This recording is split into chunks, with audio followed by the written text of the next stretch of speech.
New roads are required. The government, the local council and town planners usually aim to put roads through undeveloped land. But what if the owners have kept the land undeveloped because for them the land has value that can't be measured in dollars? As Ngahuia Wade discovers, this clash of values is resulting in more Maori land being taken for more roads. Why the need for new roads?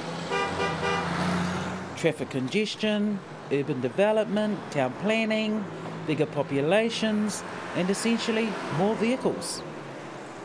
So we're going to take you down the proposed new arterial route in Rotorua just to see what's in its path. Hara mai.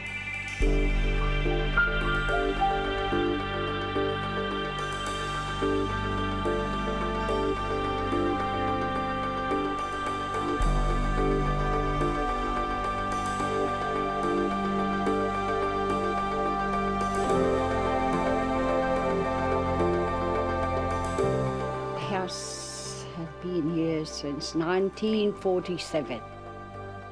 My parents were given permission by my kraua, Witariana Hona, to build their whare here. And I was only 6 years old then, and now I'm 72 years old. So I've still got plenty memories of them still being here. This land is all papakainga. Now I'm very sad. In those days, the old days, where they built everything and they treasured their whare, and I thought, well, that's why, you know, we're hanging on to our whare, even though it might be old, but it's our whare, ours, and nobody can take the memories we have of it.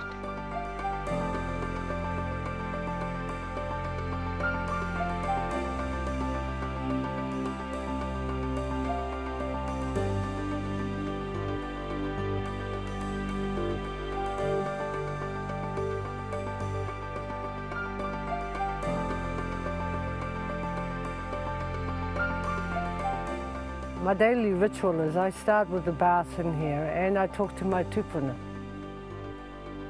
And this is my half an hour I spend down here, building myself up for the day ahead of me.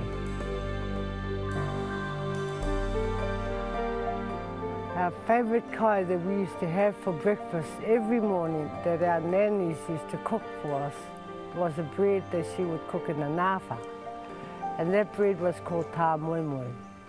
With this road coming up, we will never be able to do that again.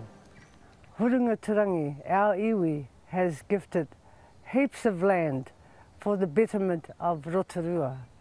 Half of Rotorua is owned by us. And what is left is just a small portion, and they want that as well. What is going to happen to us as a people?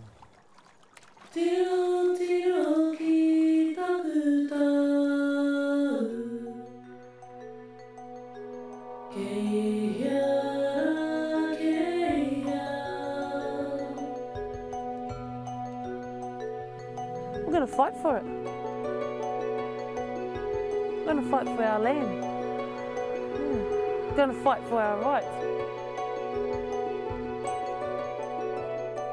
This whenua and papakainga were handed down by my great-grandparents, Bully and Kahike. Everybody around here knew them, and they handed it to my father, who had intentions of handing it to us.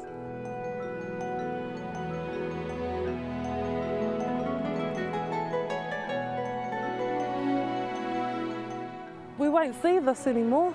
We won't see Mount Nongataha and the sunset that sets just over it. So what are we left with? We live in a rural area and it's going to change. It's going to be highway through here. It's going to be a big highway. And all our bird life, we've got pūkeko, we've got hawks. It's going to be all gone, our tui in the morning. This is going to be taken over by the noise and the pollution. And, oh, I can't understand it.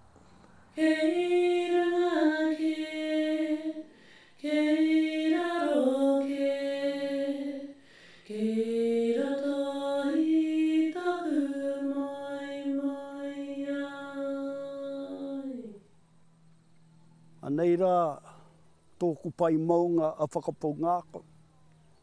Te tapu ai o a tātuni. Ki ta take rā, a wai ngai he, ta wai ū, ta wai I whakarere atu. Kunei waka hi hoi atu ki mokoia. Kake atu rā, I te tihi rā, a tama whakaaikai. Ruku hia te wai anō. He kauri atu ki o tēnei taha hai I whakahahaingia tōku tinana.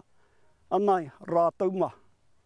Tēnei hoki te paru ai I wā tātou nei tamariki mokopuna. Anei wā rā tātou nei tauira ki tēnei taha o te wāhi I whakarere ai ngā rererangi I whakatāhaingia I wā tātou nei ana te ture hei o uanuku kōpako. Nō reira tēnei rā ana hoki te mihi ati ki a koutou. Anei au e tuake nei e whakamihi ati ki a koutou. Kāti tēnei, te tanguhia, te hai o tōku whenua e. Kia ora tātai.